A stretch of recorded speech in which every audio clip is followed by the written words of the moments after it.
વડોદરાની હવા ઝેરીલી બની છે। શહેરમાં એક્યુઆઈ ખતરનાક સ્તર પર પહોંચી ગયો છે।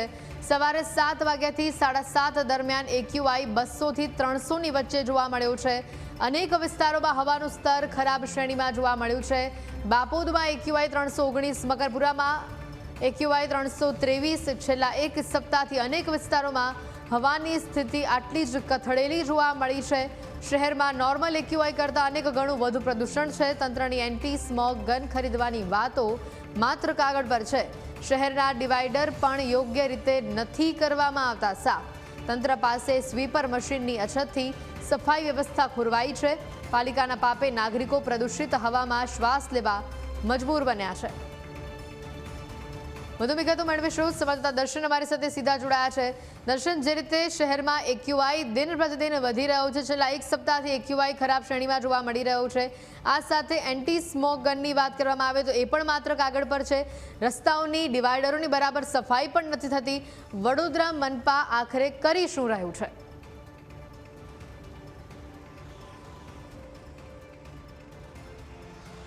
હેતવી, છેલ્લા એક સપ્તાહની વાત કરવામાં આવે તો શહેરની જે હવા છે તે સતત દૂષિત જે છે તે થઈ રહી છે। હાલ 10 વાગ્યા છે, 10 વાગ્યાનો સમય થયો છે। હાલ પણ સીધા દ્રશ્યો બતાવીશું।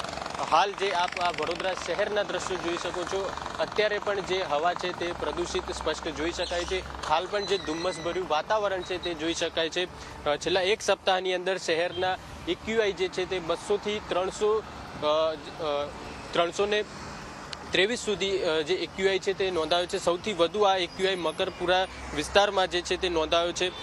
સાથે જ અત્યારની વાત કરવામાં આવે તો આજે સવારે પણ શહેરના અલગ અલગ જે વિસ્તારો છે આ વિસ્તારોમાં એક્યુઆઈ જે છે તે 200 થી 300 સુધી રહ્યો છે। બાપોદ વિસ્તારની વાત કરવામાં આવે તો બાપોદ વિસ્તારમાં 319 એક્યુઆઈ નોંધાયો છે। મકરપુરા વિસ્તારની વાત કરવામાં આવે તો ત્યાં પણ 323 જેટલો એક્યુઆઈ નોંધાયો છે। આમ જે અલગ અલગ વિસ્તારો છે એ વિસ્તારોમાં ક્યાંક ફેક્ટરીઓ પણ છે, ક્યાંક જીઆઈડીસી પણ છે, પરંતુ જે શહેરનો મંગળ બજારનો વિસ્તાર છે ત્યાં પણ એક્યુઆઈ જે છે તે 259 જેટલો નોંધાયો છે। છેલ્લા એક સપ્તાહમાં આ એક્યુઆઈ સતત આ એવરેજ જાળવી રાખે છે અને સવારે 7 વાગ્યાથી 9 વાગ્યા સુધીના સમયગાળા દરમિયાન આ એક્યુઆઈ શહેરમાં જોવા મળે છે। સાથે જ જે શહેરમાં વડોદરા મહાનગરપાલિકા દ્વારા જે એન્ટી સ્મોક ગન ખરીદવાની છેલ્લા 1.5 મહિનાથી વાત કરવામાં આવે છે, જે મ્યુનિસિપલ કમિશનર છે અરુણ મહેશ બાબુ, તેમના દ્વારા અવારનવાર આ બાબતે મીડિયામાં પણ નિવેદન આપવામાં આવે છે કે જે પ્રકારે શહેરમાં પ્રદૂષણ વધી રહ્યું છે તેના માટે થઈને તેને નિવારણ કરવા માટે થઈને એન્ટી સ્મોક ગન ખરીદવાની વાત તેમના દ્વારા પણ કરવામાં આવે છે, પરંતુ હજુ સુધી એ ખરીદવા માટેની કોઈ પ્રક્રિયા જે છે તે હાથ ધરવામાં નથી આવી।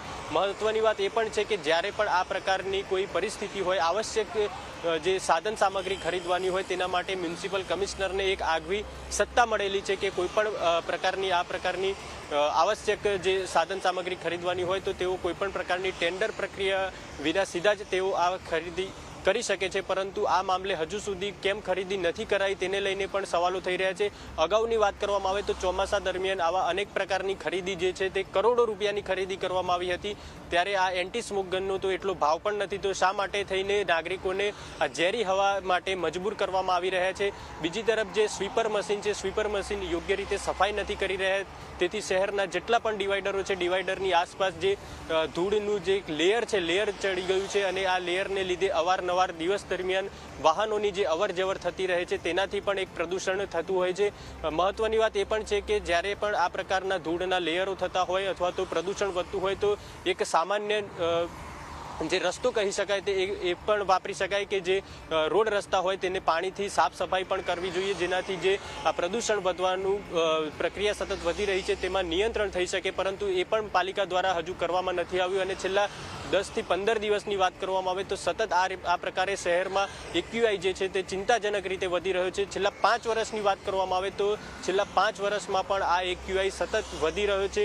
અગાઉના વર્ષોમાં 2021-22ની વાત કરવામાં આવે તો શહેરમાં એક્યુઆઈ જે એવરેજ રહેતો હતો તે 120 થી 250 સુધી રહેતો હતો, પરંતુ આ જ એક્યુઆઈ અત્યારે ચિંતાજનક રીતે વધી રહ્યો છે। અને વડોદરા શહેર પણ જે દૂષિત શહેરો છે, આખા વિશ્વના દૂષિત શહેરો છે, તેમાં પણ 137 ક્રમાંકે પહોંચ્યો છે। આમ જે આ પ્રકારે સતત એક્યુઆઈ વધી રહ્યો છે તેનાથી શહેરીજનોમાં પણ એક ભારે ચિંતા જોવા મળી રહી છે। હેતવી, બિલકુલ દર્શન, જો શક્ય હોય તો શહેરીજનો સાથે એકવાર વાત કરવાનો પ્રયત્ન કરશો? આપની આસપાસ કોઈ રાહદારી હોય તો તેમની સાથે વાત કરવાનો પ્રયત્ન કરશો કે જે વધતો AQI છે તેને લઈને તેઓ શું કહી રહ્યા છે, અને એની સામે મનપાની જે ઢીલી કામગીરી છે, મનપાની જે ઢીલી નીતિ સામે આવી રહી છે, તેને લઈને તેઓનું શું માનવું છે?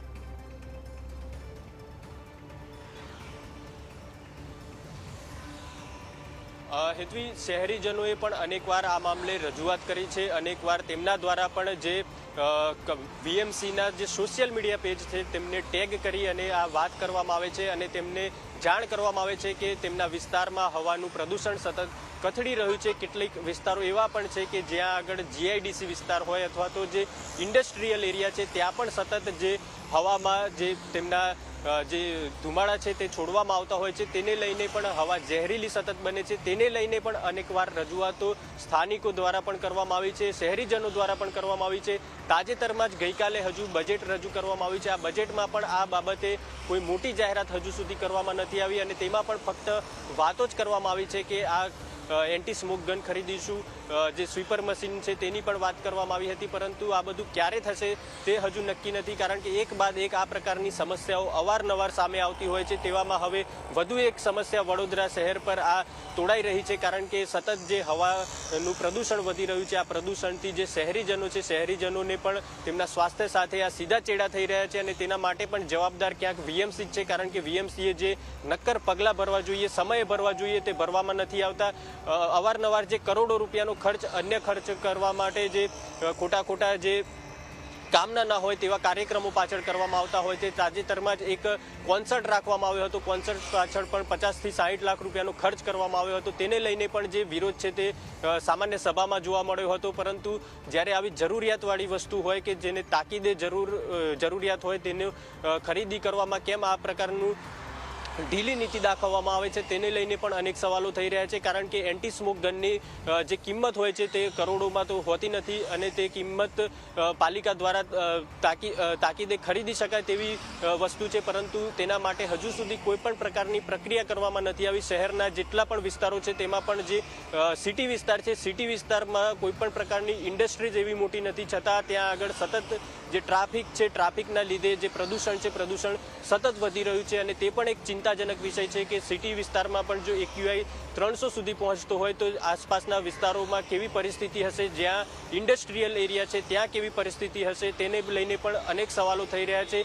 પાલિકા અને GPCBએ સંયુક્ત રીતે આ મામલે કાર્યવાહી કરવી ખૂબ જ જરૂરી બની છે, કારણ કે જે પ્રકારે આ AQI વધી રહ્યો છે અને જે પ્રકારે હવા દૂષિત થઈ રહી છે તેને જોતા એવું લાગી રહ્યું છે કે આગામી વર્ષોમાં પણ જો આ જ પ્રકારની પરિસ્થિતિ યથાવત રહેશે તો દિલ્હી જેવી પરિસ્થિતિ વડોદરામાં થાય તો નવાઈ નહીં. બિલકુલ દર્શન, આભાર સમગ્ર વિગતો બતાવી.